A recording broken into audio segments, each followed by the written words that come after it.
기동 중인 탱크와 장갑차가 포격을 맞습니다. 화염과 함께 검은 연기가 치솟습니다.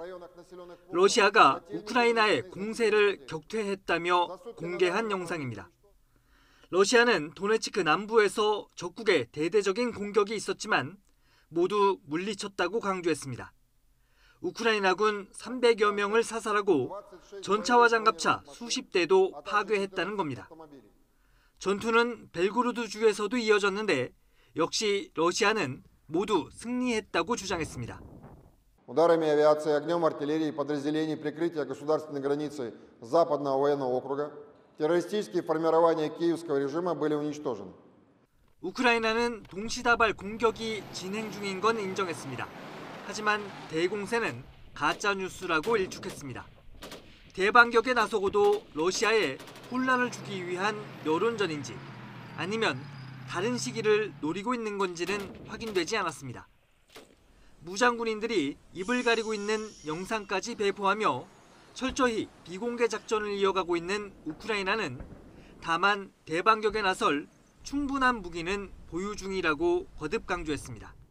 When you go on the counteroffensive, one thing is to have enough of weapons to begin it, but another thing is to ensure sustainability of supplies.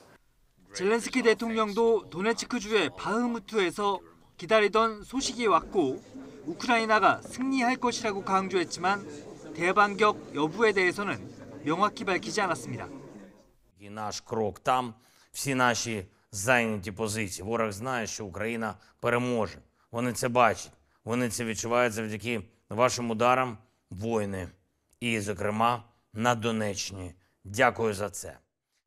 우크라이나가 그동안 예고해온 대반격에 돌입했는지 혹은 다른 방식의 단계적 공세 강화에 착수했는지 세계가 주목하고 있습니다. YTN 이만수입니다. 현지 시간 지난달 3일 새벽 모스크바 크렘린궁을 향한 2대의 드론 공격. 러시아 주장대로 우크라이나 공격이 맞는다면 러시아 심장부를 지키는 방공망이 뚫린 겁니다. что решение о таких действиях, о таких терактах принимается не в Киеве, а именно в Вашингтоне. А Киев уже исполняет то, что ему говорят делать. 최근에는 러시아의 영토 곳곳이 기습당하는 일이 더 잦아졌습니다. 상트페테르부르크 지역의 레닌그라드 원자력 발전소 공격에 이어 크림반도 드론 공격까지 우크라이나 공세가 계속됐습니다. 접경지대인 러시아 서부 벨고로드 지역은 수시로 공격당해 많은 주민이 집을 떠났습니다. Промежуток времени проникнуть туда. Мы уехали ни вещей, ничего, вот без документов. А подъезжаем, да, и на наших глазах взрыв, то ли мина, то ли снаряд.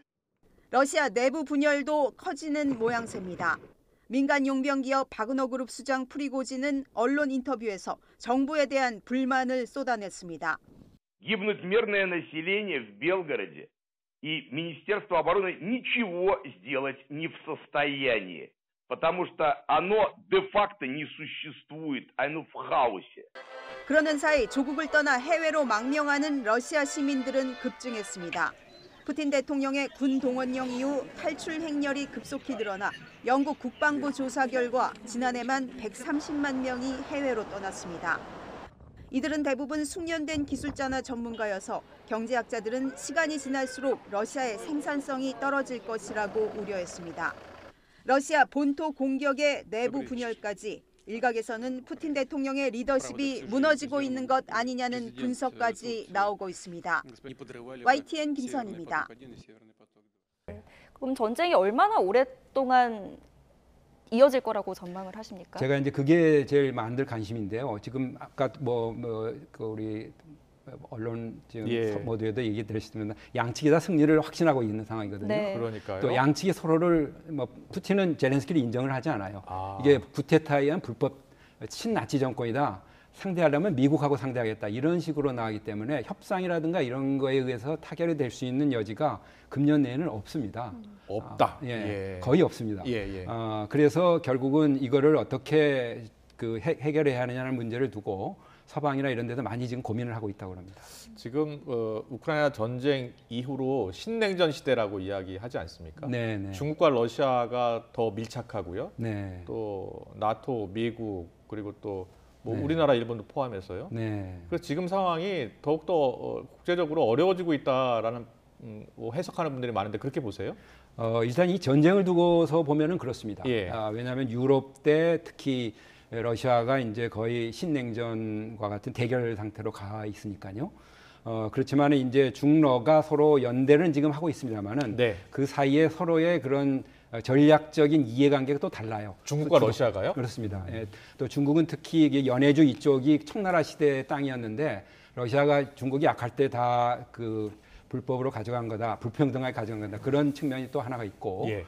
또 인도라든가 이런 여러 다른 나라들이 미국 주도의 그런 질서가 과연 세계 평화에 도움이 되느냐라고 네. 이제 그런 세력들도 또 있습니다. 그래서 이런 개도국이라든가 이런 지원 문제라든가 이런 거에 좀 소홀히 했다면 그런 불만을 좀 해소시켜야 네. 앞으로 자유민주주의 체제가 더 그 공고해질 수 있는 거고요.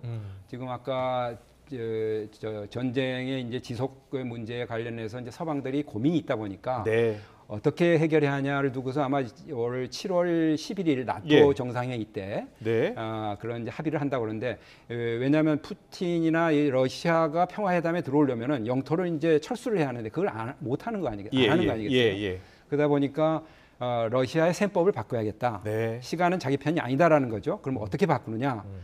나토에 우크라이나를 가입해 주기에는 지금 굉장히 어렵습니다. 왜냐하면 네. 헝가리라든가 뭐 터키 이런 나라들이 어떻게 나올지 모르고 또 러시아를 굉장히 자극하는 측면이 있고 그래서 그 푸틴이나 크렘린은 어떻게 생각하냐면 그 바이든이 바뀌든가 트럼프 같은 사람이 나오든가 서방이 바뀌면 지원이 안 될 거다라는 계산을 하고 있다는 거죠. 네, 네. 근데 그게 아니다.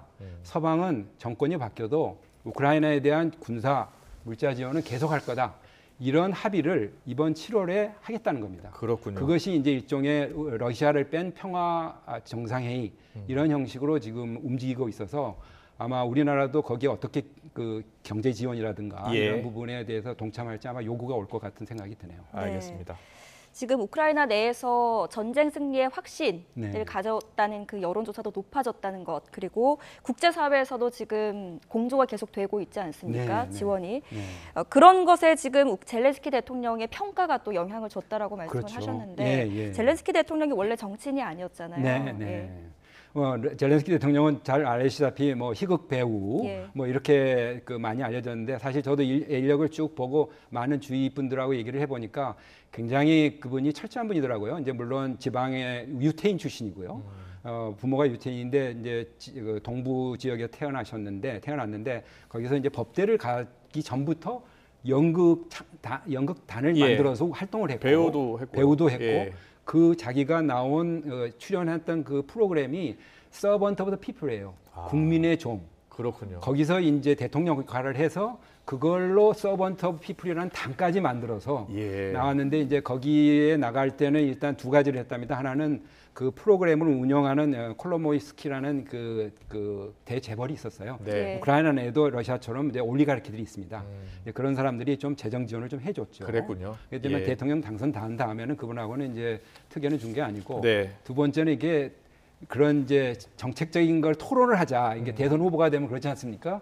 그래서 이제 그때 토론을 하자고 이제 대통령 그쪽 지금 하고 있던 포로셴코라는 이제 기업인 출신 대통령이나 토론을 네. 안 한다. 예. 국민들과 소통해야겠다 아. 하고 이런 스타디움이라든가 대중들이 많이 모이는 데 가서 그래서 인기가 자기를 얻었군요. 자기의 그런 그 소통하는 모습.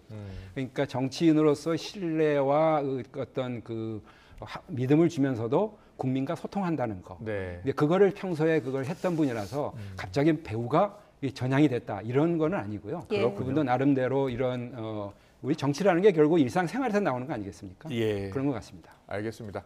간단하게 질문 마지막으로. 가장 우려했던 것 중에 하나인데 러시아가 전술핵을 사용할 가능성이 있다는 보도가 계속 나왔었잖아요. 네, 네. 그 가능성은 어떻게 보세요? 지금 아까 말씀드린 대로 러시아가 이제 거의 영토를 다 뺏겨가지고 이게 푸틴이 물러나게 되겠다 할 정도까지가 아니라면 쓸 가능성은 없고 네. 그렇기 때문에 서방이나 미국이 우크라이나와의 전쟁 때 굉장히 조심스럽게 어떻게 보면 너무 소극적으로 무기를 지원하는 거 아니냐라는 인상을 이제 주게 되는 거죠. 네, 알겠습니다.